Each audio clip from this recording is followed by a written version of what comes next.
name's Kristen Boddy and I'm an IELTS teacher at Viva College in Brisbane. Today in Spotlight on IELTS, we're talking about the IELTS Speaking Test Part 2. This is the part of the speaking test that most students get terrified by simply because they don't really know what to do.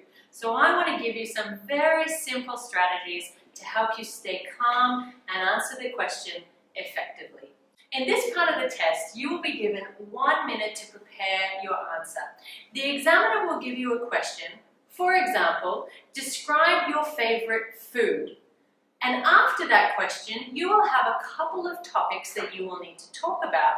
For example, you should say what your favorite food is, when you like to eat it, where you like to eat it, who you like to eat it with, and say why it is your favorite food.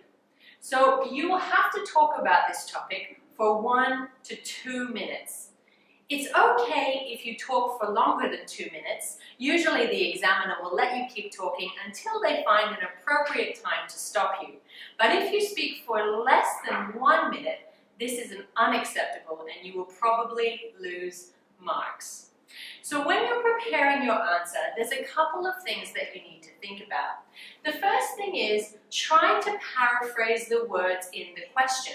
You will be given a piece of paper and you will be able to make notes. So if possible, in the 1 minute that you have to prepare, try to think of different words that you can use with the same meaning as the words in the question.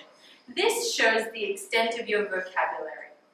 The next thing that's important is that you try to use linking words, umbrella statements, and reference phrases. So what does that mean?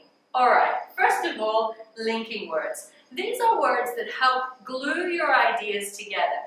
For example, moreover, therefore, however, consequently, nevertheless. They create a nice flow between your ideas. Simple linking words are and, but, and so. And of course, if you use these, that's fine, but it's better if you try to have a wider variety of words that you can use. Umbrella statements. These are phrases that help to summarize your ideas. Let me give you an example. There are a number of reasons why I love Italian food. To begin with, blah, blah, blah, blah. The next reason is blah, blah, blah, blah. The final reason is blah, blah, blah, blah. So the phrase, there are a number of reasons why, this is the umbrella statement. It encapsulates the ideas that I'm about to describe to my examiner. The final thing is reference phrases. These are phrases that help you introduce a new idea. So in the question, you have 3 to 4 different things that you need to talk about. Let's think about the question I mentioned before. So describe your favorite food, talk about what your favorite food is. So if I want to introduce that idea, I can use a reference phrase like, as for what my favorite food is, or regarding my favorite food, or concerning the type of food that I like the most, in terms of why I like this food, all of these phrases, as for, regarding, concerning, about, in terms of, they help to introduce a new idea. And again, they create a nice flow and structure.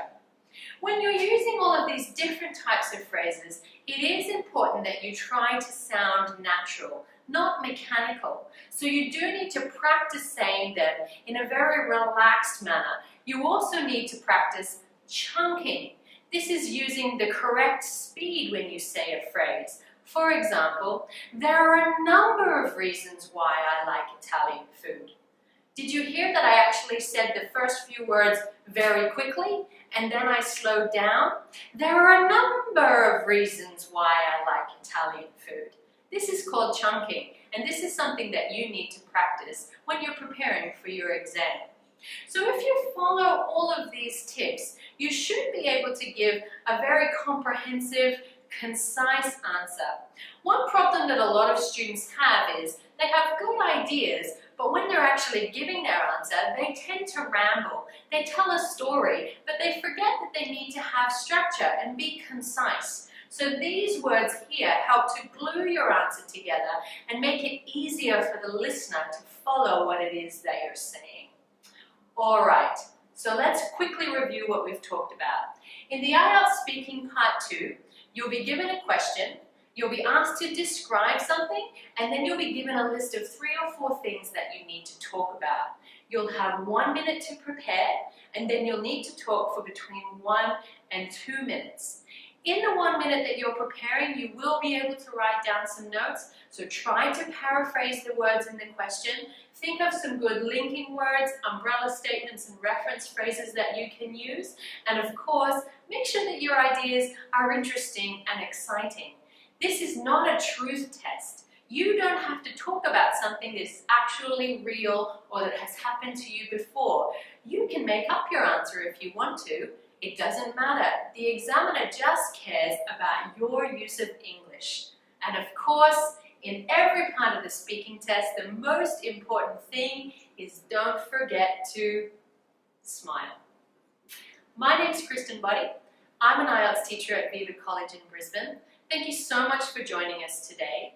If you have any questions or would like to leave any comments, please put them in the comments section below. And I hope that you can join us again next time for Spotlight on IELTS.